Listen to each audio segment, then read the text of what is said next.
Remue ménage. Remue ménage.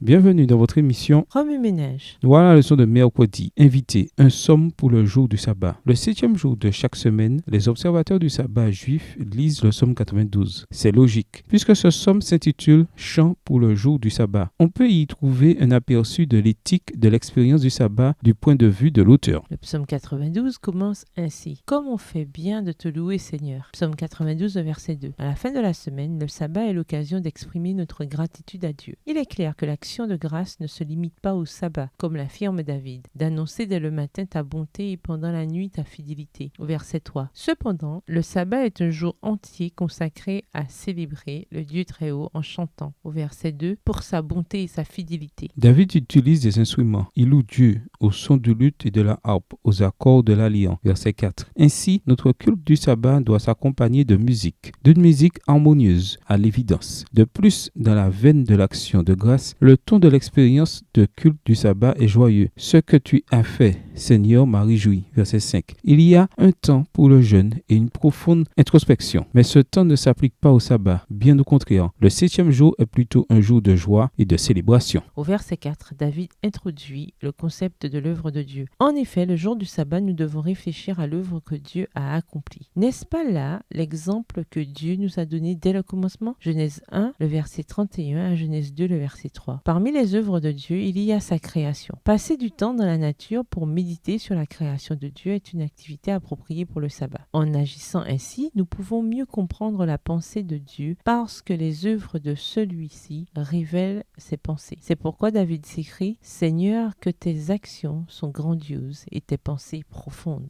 au verset 6. Les œuvres de Dieu comprennent aussi son œuvre de salut, versets 8 et 10. Le sabbat est un jour où l'on se réjouit du triomphe de Dieu sur les méchants. Il se peut que nous subissions l'oppression de la part des méchants. Cependant, le sabbat nous rappelle constamment que Dieu soumettra nos ennemis et le dernier ennemi qui sera détruit, c'est la mort. 1 Corinthiens 15, verset 26. Ainsi, nous avons toutes les raisons de nous réjouir des œuvres de Dieu. Entre ces versets, sur l'œuvre de salut de Dieu, se trouve le point culminant du chant « Toi, Seigneur, tu domines pour toujours la situation » Psaume 92, verset 9. Notre expérience du sabbat a atteint son apogée lorsque nous reconnaissons la position élevée de Dieu et que nous élevons le Créateur. Ce n'est que lorsque Dieu est au centre de notre expérience du sabbat que nous pouvons connaître la joie du culte du sabbat. Une fois encore, sous forme chiastique, David revient au concept de l'œuvre du salut de Dieu alors qu'il s'occupe des méchants. Contrairement aux gens malfaisants qui sont tous florissants, mais dont la ruine définitive les attend. Verset 8. Le fidèle pousse droit comme un palmier. Il s'étend comme un cèdre du Liban. Verset 13. Et enfin, le psalmiste termine par ces paroles. Le Seigneur est juste et sans détour, lui, mon rocher. Verset 16. Remue ménage. Où voyez-vous Jésus dans Psaume 92? Comment le culte du sabbat améliore-t-il votre relation avec Jésus? Que vous dit Jésus par ce texte? En quoi voyez-vous Jésus différemment ou le voyez-vous de nouveau? Comment réagissez-vous en voyant Jésus de cette manière? Au revoir. Et à demain si Dieu veut.